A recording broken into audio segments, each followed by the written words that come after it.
দিনাজপুরে জামায়াতে ইসলামী জনসভা ঘিরে চলছে শেষ মুহূর্তের প্রস্তুতি। সেখানে আছেন সহকর্মী মাহফুজুর রহমান। মাহফুজ, জনসভা ঘিরে আয়োজন কেমন দেখছেন?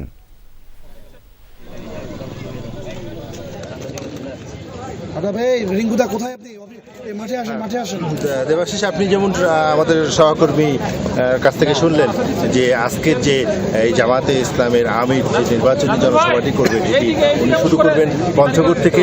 ইতিমধ্যে পঞ্চগড়ে মোটামুটি সব প্রস্তুতি শেষ হয়েছে, আর দিনাজপুরে উনি আসবেন পঞ্চগড় থেকে। এই আপনাকে একটু দেখাতে চাই দিনাজপুরের যে এই প্রোগ্রামটা আসলে এই স্টেজে অনুষ্ঠিত হবে দিনাজপুর গৌরে শহীদ বড় ময়দানের দক্ষিণ প্রান্তে। এই প্রথমবারের মতন একটি রাজনৈতিক জনসভা হতে যাচ্ছে যেটি জামাতে ইসলামী করছে। এই জামাতে ইসলামীর প্রোগ্রামটা কমপ্লিট হয়ে যাওয়ার জন্য বা কমপ্লিট করার জন্য বা ওনারা এটা প্রস্তুতি করার জন্য পরিশ্রম করছেন।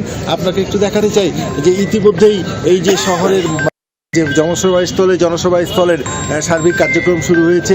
আমরা যতটুকু জানতে পেরেছি যে মাইক ব্যবহার হবে এবং অন্য 4টি বড় বড় স্ক্রিন রয়েছে।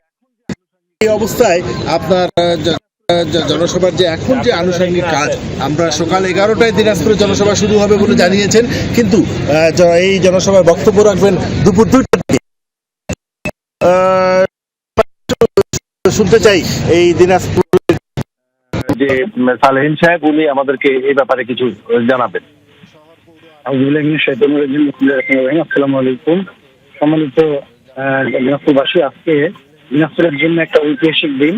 আমাদের সম্মানিত আমিরের জামাত ডাক্তার শফিকুর রহমান তার সফরের মাধ্যমে এবং তিনি একটা ঐতিহাসিক দিন আমাদের সম্মানিত আমিরের জামাত ডাক্তার শফিকুর রহমান তার সফরের মাধ্যমে এবং তিনি যে পরিবর্তন এবং ইনসাফের যে কথা বলেছেন সেটার বার্তাটি তিনি দিনাজপুরে আজকে আগমন করবেন। আমরা সফল প্রস্তুতি সম্পন্ন করেছি আলহামদুলিল্লাহ। আমাদের বিভিন্নভাবে বিভিন্ন লেয়ারে বিভিন্নজন দায়িত্ব পালন করছেন এবং আপনি শুনলেন যে এই প্রোগ্রামটা ইয়ে করছেন। আমাদের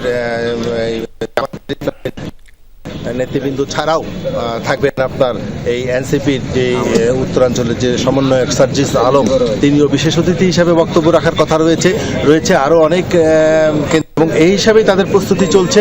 তারা আসছে যে এই উত্তরী সফর এবং এই উত্তরাঞ্চলের ধন্যবাদ মাহফুজ আমাদের সাথে যুক্ত হবার জন্য।